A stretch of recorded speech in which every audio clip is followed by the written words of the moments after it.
Hi hello welcome back to my channel. ಈ ಕ್ಲಾಸ್ನಲ್ಲೇ ನೀನೇ ನಂಬರ್ ಒನ್ ಸ್ಟೂಡೆಂಟ್ ಕಣೆ. ಮ್ಯಾಮ್ ನಿನ್ನನ್ನು ನಂಬಿ ಒಂದು ಜವಾಬ್ದಾರಿಯನ್ನ ಒಪ್ಸುತ್ತಾರೆ ಅಂದ್ರೆ ನೀನ್ ಅದಕ್ಕೆ ಎಷ್ಟು ಇಂಪಾರ್ಟೆಂಟ್ ಕೊಡಬೇಕು. ಆದ್ರೆ ನೀನು ಒಂಚೂರು ಕೂಡ ಜವಾಬ್ದಾರಿ ಇಲ್ಲದೆ ನಾನ್ ಮಾತಾಡಲ್ಲ ಇವಳನ್ನ ಮಾತನಾಡಲು ಹೇಳಿ ಎಂದು ನನ್ ಕಡೆ ಕೈ ತೋರಿಸ್ತೀಯೇನೆ. ನಿನ್ಗೆ ಕೊಂಚವಾದ್ರೂ ಬುದ್ಧಿ ಇದೆಯಾ? ಇದೆಲ್ಲ ಎಷ್ಟು ದೊಡ್ಡ ಆಪರ್ಚುನಿಟಿ ನಿನ್ಗೆ ಗೊತ್ತಾ ಎಂದು ರೋಸ್ಲಿನ್ ಕೋಪದಿಂದ ಹೇಳ್ತಿದ್ಲು. ಅಯ್ಯೋ ಹೋಗೆ, ಇದೆಲ್ಲ ನನ್ ಪ್ರಕಾರ ಒಂದು ದೊಡ್ಡ ವಿಷಯವೇ ಅಲ್ಲ. ವೆಲ್ಕಮ್ ಸ್ಪೀಚ್ ಕೊಡುವುದೆಲ್ಲ ಒಂದ್ ವಿಷಯನಾ ಹೇಳು? ಇದ್ರ ಮೂಲಕ ನನ್ಗೇನ್ ಬೆನಿಫಿಟ್ ಇದೆ, ಏನ್ ಸಿಗಲಿದೆ ಹೇಳು ಎಂದು ಬೇಸರ ಪಟ್ಕೊಳ್ತಾ ಹರ್ಷಿಕಾ ತನ್ನ ಕುರ್ಚಿಯಲ್ಲಿ ಕುಳಿತಿದ್ಲು. ಏ ಲೂಸು, ಮ್ಯಾಮ್ ಹೇಳಿದ್ದನ್ನ ಗಮನಿಸಿದ್ಯಾ ಇಲ್ವಾ? ಚೀಫ್ ಗೆಸ್ಟ್ ಆಗಿ ಬರ್ತಿರೋದು ಮಿಸ್ಟರ್ ಆರ್ ವಿ ಅವರು. ಅವರ ಪೂರ್ಣ ಹೆಸರೇನ್ ಹೇಳು? ರಾವಣ್ ಬಿಬೀಶ್ವರ್. ಅವರು ಎಷ್ಟು ದೊಡ್ಡ ಉದ್ಯಮಿ ಗೊತ್ತಾ ನಿನ್ಗೆ? ಅವರಿಗೆ ಇಲ್ಲದ ಬಿಸ್ನೆಸ್ ಇಲ್ಲ. ಎಲ್ಲಾ ಕ್ಷೇತ್ರಗಳಲ್ಲೂ ಕಾಲಿಟ್ಟು ಹಾರಾಡ್ತಿದ್ದಾರೆ ಅವರು. ಅದು ಈ ಚಿಕ್ಕ ವಯಸ್ಸಿನಲ್ಲೇ. ಅವ್ರು ಎಷ್ಟು ಪ್ರಶಸ್ತಿಗಳನ್ನ ಪಡೆದಿದ್ದಾರೆ ಗೊತ್ತಾ ನಿನ್ಗೆ? ಅವ್ರ ಮುಂದೆ ನಿಂತ್ ಮಾತಾಡೋದಿಕ್ಕೆ ನಿನ್ಗೊಂದ್ ಒಳ್ಳೆಯ ಅವಕಾಶ ಸಿಕ್ಕಿದೆ ಕಣೆ. ಇದ್ರ ಮೂಲಕ ಅವರ ಬಳಿ ನೀನು ಒಳ್ಳೆಯ ಹೆಸರು ಸಿಕ್ರೆ ಅದನ್ನ ಇಟ್ಕೊಂಡು ನೀನ್ ಅವರ ಕಂಪ್ನಿಯಲ್ಲೇ ಜಾಯಿನ್ ಆಗ್ಬೋದಲ್ವಾ? ಯೋಚನೆ ಮಾಡು. ಇದೇ ತಾನೇ ನಿನ್ ಧ್ಯೇಯ ಆಗಿತ್ತು. ಮೊದ್ಲು ಓದ್ ಮುಗಿಸ್ಬೇಕು, ಆಮೇಲೆ ಒಂದ್ ಕಂಪ್ನಿಯಲ್ಲಿ ಸಾಮಾನ್ಯ ಎಂಪ್ಲಾಯ ಕೆಲ್ಸ ಮಾಡ್ಬೇಕು. ಕೆಲ್ಸ ಕಲಿತ ನಂತರ ನಿನ್ ತಂದೆಯ ಬಿಸ್ನೆಸ್ ಅನ್ನ ನೀನ್ ಕೈ ತಗೊಳ್ಳೋದು. ಇದೇ ತಾನೇ ನೀನ್ ಅನ್ಕೊಂಡಿದ್ದು. ಬಹುಶಃ ನೀನ್ ಏಮ್ನ ಮೊದಲ ಹೆಜ್ಜೆ ಇದೆ ಅನ್ಸುತ್ತೆ ಕಣೆ. ನೀನ್ ಯಾಕೆ ಯೋಚಿಸ್ಬಾರ್ದು ಎಂದು ರೋಸ್ಲಿನ್ ಹೇಳಲು ಅವಳು ಹೇಳುವುದನ್ನ ಕೇಳಿದವಳು ಯೋಚಿಸತೊಡಗಿದಳು. ಹೌದಲ್ವಾ, ನೀನ್ ಹೇಳೋದು ಸರಿನೇ ಕಣೆ. ಯಾವಾಗ್ಲೂ ಪ್ರತಿಭೆಯನ್ನ ಇಟ್ಕೊಂಡ್ ಹೋದ್ರೆ ಮಾತ್ರ ಅವಕಾಶ ಕೇಳಲು ಸಾಧ್ಯ ಆಗೋದು. ದೇವ್ರೇ ನೋಡಿ ನನ್ಗಿಂತಹ ಒಂದು ಒಳ್ಳೆಯ ಅವಕಾಶ ಕೊಟ್ಟಿದ್ದಾನೆ ಅನ್ಸುತ್ತೆ. ಇದನ್ನ ನಾನು ಖಂಡಿತ ಬೆಳೆಸ್ಕೊಳ್ಬೇಕು ಎಂದು ಹರ್ಷಿ ಹೇಳುತ್ತಾ ಅವಳ ತಲೆಗೆ ತಾನೇ ಮೊಟಕಿದಳು. ಯಾವುದನ್ನ ಸರಿಯಾಗಿ ಯೋಚಿಸುವುದೇ ಇಲ್ಲ ಕಣೆ ನೀನು.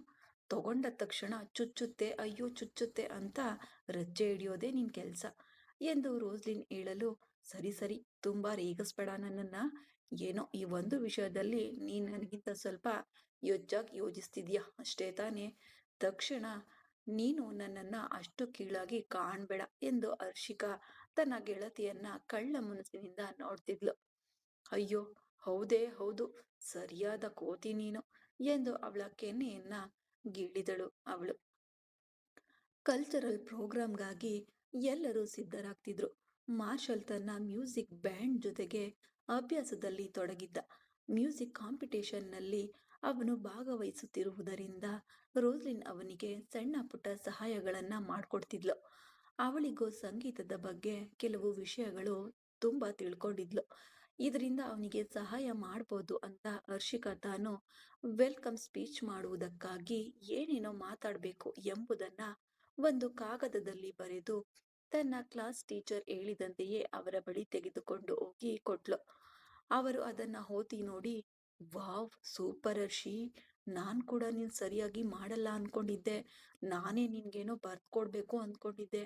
ಆದ್ರೆ ನೀನ್ ತುಂಬಾ ಚೆನ್ನಾಗಿ ಹೇಳಿದ ಕೆಲ್ಸವನ್ನ ಮುಗಿಸ್ಬಿಟ್ಟಿದೀಯಲ್ಲೇ. You are a very brilliant girl. ಇದನ್ನೇ ನೀನು ಧಾರಾಳವಾಗಿ ಮಾತನಾಡು, ಹೆದರುಬೇಡ ಎಂದು ಅವಳಿಗೆ ಶುಭ ಹಾರೈಸಿದರು. Thank you so much ma'am ಎಂದು ಅವರಿಗೆ ಧನ್ಯವಾದ ಹೇಳಿದಳು. ಮತ್ತೆ ಆ ಕೊಠಡಿಯಿಂದ ಹೊರಗೆ ಬಂದು ಹೋಗುವಾಗ ಅವಳನ್ನೇ ದ್ವೇಷದಿಂದ ನೋಡ್ತಾ ನಿಂತಿದ್ಲು ಮೊನಾಲಿ. ಅವಳ ಗೆಳತಿಯರೋ, ಏನೇ ನಿನಗ್ ಸಿಕ್ಬೇಕಾಗಿದ್ದ ಅವಕಾಶ ಇವಳಿಗ್ ಸಿಕ್ಬಿಟ್ಟಿದೆ, ಕೊನೆಗೂ ಇವಳು ನಿನ್ನನ್ನ ಈ ವಿಷಯದಲ್ಲಿ ಎಂದು ಗೆಳತಿಯರು ಒಬ್ಬೊಬ್ಬಳು ಮೊನಾಲಿಯನ್ನ ಎತ್ತಿ ಕಟ್ಟುತ್ತಿದ್ರು. ಅವಳು, ಇಲ್ಲ ಕಣೆ, ಈ ವಿಷಯದಲ್ಲಿ ಖಂಡಿತ ನಾನೇ ಗೆಲ್ಲೋದು. ಪ್ರೋಗ್ರಾಂ ದಿನ ವೆಲ್ಕಮ್ ಸ್ಪೀಚ್ ಕೊಡಲು ಹೋಗುತ್ತಿರುವುದು ನಾನೇ. ನೋಡ್ಕೊಳ್ಳಿ, ಇವಳನ್ನ ಖಂಡಿತ ನಾನು ಈ ಕೆಲಸವನ್ನ ಮಾಡಲು ಬಿಡೋದೇ ಇಲ್ಲ. ಯಾವ ಪ್ರಿನ್ಸಿಪಲ್ ನನ್ನನ್ನ ಯಾವುದೇ ಪ್ರೋಗ್ರಾಂನಲ್ಲೂ ಭಾಗವಹಿಸಬಾರ್ದು ಎಂದು ಹೇಳಿದ್ರೋ ಅವರೇ ನನ್ನನ್ನ ಧಾರಾಳವಾಗಿ ನೀನೇ ವೆಲ್ಕಮ್ ಸ್ಪೀಚ್ ಕೊಡಮ್ಮ ಎಂದು ಹೇಳುವಂತೆ ಮಾಡೇ ಮಾಡ್ತೀನಿ. ನಾನು ಹೇಳುವ ಹಾಗೆ ಮಾಡ್ತೀನಿ ನೋಡ್ಕೊಳ್ಳಿ ಎಂದು ದ್ವೇಷದಿಂದ ಹೇಳಿದವಳು ಅಲ್ಲಿಂದ ಹೊರಟೋದ್ಲು. ಇವಳು ಏನೇ ಹೀಗ್ ಮಾತನಾಡಿ ಹೋಗ್ತಿದ್ದಾಳೆ, ಇವಳು ಏನ್ ಮಾಡಲಿದ್ದಾಳೋ ಏನೋ ಅಂತ ತಿಳಿಯುತ್ತಿಲ್ವಲ್ಲ, ತುಂಬಾ ಭಯವಾಗ್ತಿದೆ ಕಣ್ರೆ ಎಂದು ಅವಳ ಗೆಳತಿಯೊಬ್ಬಳು ಹೇಳ್ತಿದ್ಲು. ಅದಕ್ಕೆ ಮತ್ತೊಬ್ಳು, ಇವಳು ಏನಾದ್ರೆ ನಮ್ಗೇನೆ, ಏನಾದ್ರೂ ತಲೆ ಕೆಡಿಸ್ಕೊಳ್ಳೋ ಅವಶ್ಯಕತೆ ನಮ್ಗಿಲ್ಲ. ಇವಳಿಂದ ನಮಗ್ ಲಾಭ ಸಿಗ್ತದೆಯೋ ಇಲ್ವೋ ಅಂತ ತಾನೇ ನಾವು ನೋಡ್ಬೇಕು ಎಂದು ಅವಳು ಹೇಳಿದ್ಲು. ಉಳಿದವರು ತಮ್ಗೆ ತಾವೇ ಮಾತನಾಡಿಕೊಂಡು ನಗ್ತಾ ಇದ್ರು. ಆರ್ವಿ ರೆಡಿ ಆದ್ಯಾ? ರೆಡಿ ಆಗು, ಟೈಮ್ ಆಗ್ತಿದೆ ಕಣೋ. ಪ್ರೋಗ್ರಾಮ್ ಸ್ಟಾರ್ಟ್ ಆಗೋದಿಕ್ಕೆ ಇನ್ 1 ಅವರ್ ಅಷ್ಟೇ ಮಾತ್ರ ಬಾಕಿ ಇರೋದು ಎಂದು ತನ್ನ ಸ್ನೇಹಿತನನ್ನ ಧಾವಂತಪಡಿಸ್ತಿದ್ದನು ಸೈತ್ರನ್. ಈಗೇನ್ ಅರ್ಜೆಂಟೋ? ಅದಕ್ ತಾನೇ 1 ಅವರ್ ಇದೆಯಲ್ವಾ? ಜಸ್ಟ್ 20 ಮಿನಿಟ್ಸ್ ನಲ್ಲಿ ಇಲ್ಲಿಂದ ಕಾಲೇಜ್ ಹೋಗ್ಬಿಡ್ಬೋದು. ಬಿಟ್ಟಾಕೋ.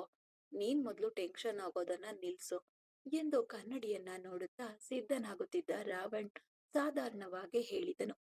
ಯಾಕೋ ಹೇಳಲ್ಲ, ಪ್ರೋಗ್ರಾಮ್ ಆರಂಭ ಆಗೋದಕ್ಕೆ ಇನ್ನು ಅರ್ಧ ಗಂಟೆ ಮುಂಚೆ ಹೋದ್ರೆ ಎಲ್ಲರೂ ಏನ್ ಅನ್ಕೊಳ್ತಾರೆ ಹೇಳು? ಅವರು ನಮ್ಮನ್ನ ಗೌರವಿಸಿ ಇನ್ವೈಟ್ ಮಾಡಿದ್ದಾರೆ ಕಣೋ. ಅವ್ರಿಗೆ ನಾವು ರೆಸ್ಪೆಕ್ಟ್ ಕೊಟ್ಟು ತಾನೇ ಹೋಗ್ಬೇಕು ಎಂದು ಸೈತ್ರನ್ ಹೇಳಿದನು. ನಾನ್ ಏನ್ ಪ್ರೋಗ್ರಾಮ್ಗೆ ಹೋಗದೆ ಇಲ್ಲೂ ಇದ್ದು ಬಿಡೋಣ ಅಂತ ಹೇಳ್ತಿದ್ದೀನಾ?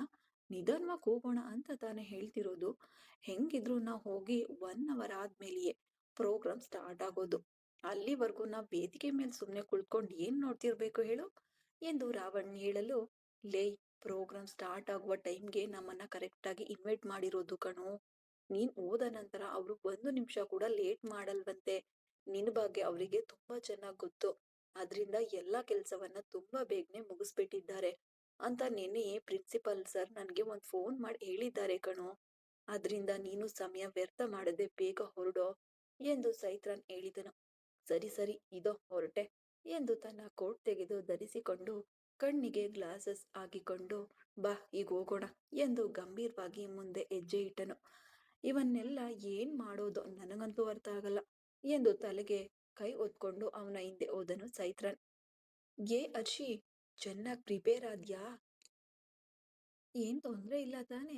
ಚೆನ್ನಾಗ್ ಮುಗಿಸ್ಬಿಡ್ತೀಯಾ ಅಲ್ವಾ ಎಂದು ರೋಸ್ಲಿನ್ ಆತಂಕದಿಂದ ತನ್ನ ಗೆಳತಿಯನ್ನ ಕೇಳ್ತಾ ಇದ್ಲು. ಏನೇ, ಪ್ರೋಗ್ರಾಂನಲ್ಲಿ ಪಾರ್ಟಿಸಿಪೇಟ್ ಮಾಡಲು ಹೋಗುವವರೇ ಇಷ್ಟು ಆತಂಕದಲ್ಲಿ ಇರಲ್ಲ ಅನ್ಸುತ್ತೆ. ಜಸ್ಟ್ ಒಂದ್ ವೆಲ್ಕಮ್ ಸ್ಪೀಚ್ ಕೊಡ್ತೀನಿ ಅಷ್ಟೇ ತಾನೆ. ನನ್ಗೆ ಯಾಕೆ ಇಷ್ಟೊಂದು ಬಿಲ್ಡಪ್ಪು? ಅದನ್ನೆಲ್ಲ ಚೆನ್ನಾಗಿಯೇ ಮಾಡ್ತೀನಿ ಬಿಟ್ಟಾಕೆ. ಇದ್ರಲ್ಲಿ ಪ್ರಿಪೇರ್ ಮಾಡಲು ಏನಿದೆ ಹೇಳು? ನಾನೇ ತಾನೇ ಮ್ಯಾಮ್ ಹತ್ತಿರ ಏನ್ ಮಾತನಾಡಲಿದ್ದೇನೆ ಎಂದು ಬರ್ದ್ಕೊಟ್ಟಿರೋದು. ಅದು ಕೂಡ ನನಗೆ ನೆನಪಲ್ಲಿರಲ್ವಾ? ಅದನ್ನೆಲ್ಲ ಆನ್ ದ ಸ್ಟೇ ನಾನ್ ಚೆನ್ನಾಗ್ ಮಾಡ್ತೀನಿ ಬಿಡು ಎಂದು ಸೀರೆಯನ್ನ ಸರಿಪಡಿಸಿಕೊಳ್ಳುತ್ತಲೇ ಹರ್ಷಿಕಾ ಅವಳಿಗೆ ಹೇಳ್ತಿದ್ಲು. ನಿನಗೇನ್ ಕಣೆ, ನೀನು ಸಾಧಾರಣವಾಗಿ ಇದ್ದೀಯಾ, ಆದ್ರೆ ನನಗೆ ತಾನೇ ಆತಂಕವಾಗ್ತಿರೋದು.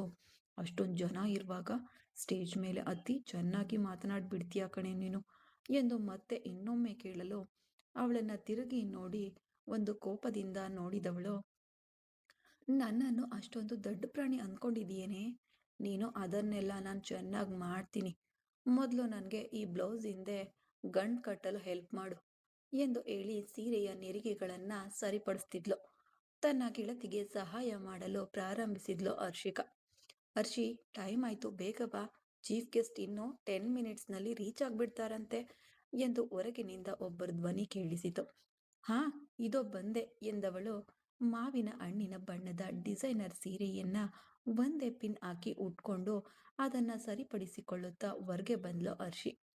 ಅವಳ ಕ್ಲಾಸ್ ಟೀಚರ್ ಅವಳ ಬಳಿ ಬಂದವರು ಅವಳ ಕೈಗೆ ಬೊಕ್ಕೆಯನ್ನ ಕೊಟ್ಟು, ತಗೋ ಹರ್ಷಿ, ಆರ್ವಿ ಸರ್ ಒಳಗಡೆ ಬರುವಾಗ ಅವರ ಬಳಿ ಈ ಬೊಕ್ಕೆಯನ್ನ ಕೊಟ್ಟು ವೆಲ್ಕಮ್ ಮಾಡು ಹರ್ಷಿ ಎಂದು ಅವರು ಹೇಳ್ತಾ ಇದ್ರು.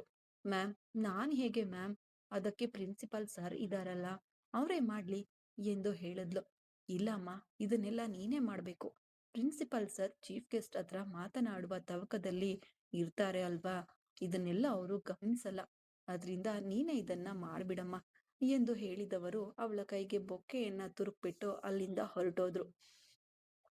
ಇನ್ ಏನೇನ್ ಕೆಲ್ಸಗಳನ್ನೆಲ್ಲ ನೋಡ್ಬೇಕಾಗಿದ್ಯೋ ನನ್ಗೆ ತಿಳಿಯುತ್ತಿಲ್ವಲ್ಲಪ್ಪ. ಎಲ್ಲದಕ್ಕೂ ನನ್ ಪ್ರಾಣವನ್ನೇ ಇಣ್ತಿದ್ದಾರೆ ಎಂದು ಹರ್ಷಿಕಾ ತಲೆ ಮೇಲೆ ಕೈ ಹೊತ್ಕೊಂಡ್ಲು. ಅವಳ ಹೆಗಲಿಗೆ ಡಿಕ್ಕಿ ಹೊಡೆದ ರೋಸಿ, ಒಂದ್ ಬೊಕ್ಕೆ ಕೊಡೋದಿಕ್ಕೆ ನಿನ್ಗ್ಯಾಕೆ ಇಷ್ಟೊಂದು ಸೀನು? ಹೋಗು, ಮುಂಚಿತವಾಗಿ ಹೋಗಿ ಹೊರಗಡೆ ವೆಯ್ಟ್ ಮಾಡು ಹೋಗು.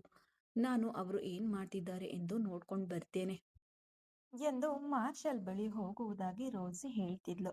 ಓಹೋ, ಕತೆ ಹಾಕೋಗ್ತಾ ಇದೆಯೇನೋ? ಇಷ್ಟೊತ್ತು ನನ್ ಜೊತೆನೆ ಅಂಟ್ಕೊಂಡಿದ್ದುಕೊಂಡು ಈಗ ಅವರನ್ನ ನೋಡುವುದಕ್ಕೆ ಮೇಡಮ್ ಓಡ್ತಿದ್ದೀರಾ ಎಂದು ಹರ್ಷಿ ಕೆಂಡಲ್ ಮಾಡ್ತಿದ್ಲು. ಚಿ, ಲೂಸು, ಸುಮ್ಮನೆ ಇರೇ. ಅವರ ಪ್ರಾಕ್ಟೀಸ್ ಯಾವ ಲೆವೆಲಲ್ಲಿ ಇದೆ ಅಂತ ನೋಡ್ಕೊಂಡು ಬರ್ತೀನಿ ಅಷ್ಟೇ ಕೊನೆಯದಾಗಿ ಒಂದು ಬಾರಿ ರಿಹರ್ಸಲ್ ನೋಡಬೇಕು ಅಂತ ಹೇಳ್ತಿದ್ರು.